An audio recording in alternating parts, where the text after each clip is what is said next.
एक गांव के पास स्थित पुराना कुआं, जिसे सब मृत्युकुंड कहते थे, एक डरावनी कहानी से घिरा हुआ था। कहते हैं, उस कुएं में किसी का भी चेहरा देखने की गलती करने पर मौत निश्चित थी। राजू, जो गांव का सबसे निडर लड़का था, दोस्तों के बीच मजाक में कह बैठा, मैं जाकर उस कुएं में झांकूंगा और देखूंगा क्या होता है। दोस्तों ने उसे चुनौती दी और राजू रात के अंधेरे में कुएं की ओर निकल पड़ा। रात का समय था, आसमान पर काले बादल छाए हुए थे, हवा में ठंडक थी और जंगल से अजीब अजीब आवाजें आ रही थीं।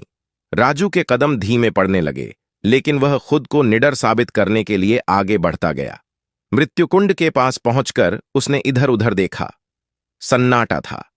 उसकी दिल की धड़कन तेज हो गई, लेकिन उसने हिम्मत जुटाई और कुएं में झांकने के लिए नीचे की ओर देखा।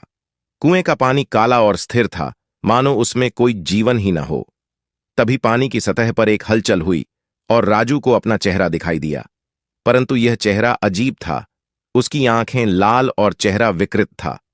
अचानक वह चेहरा हंसने लगा और कुएं से एक हाथ बाहर निकल आया।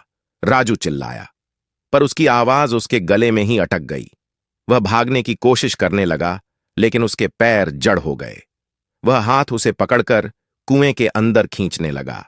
सुबह गांव वालों ने राजू को मृत्युकुंड के पास पाया। उसकी आंखें खुली हुई थीं और उसके चेहरे पर भय जम गया था। गांव वालों ने फैसला किया कि अब कोई भी उस कुएं के पास नहीं जाएगा, लेकिन कहते हैं, जब भी कोई अंधेरी रात में वहां से गुजरता है तो उसे राजू की आवाज सुनाई देती है, कुएं में मत झांकना। अंत।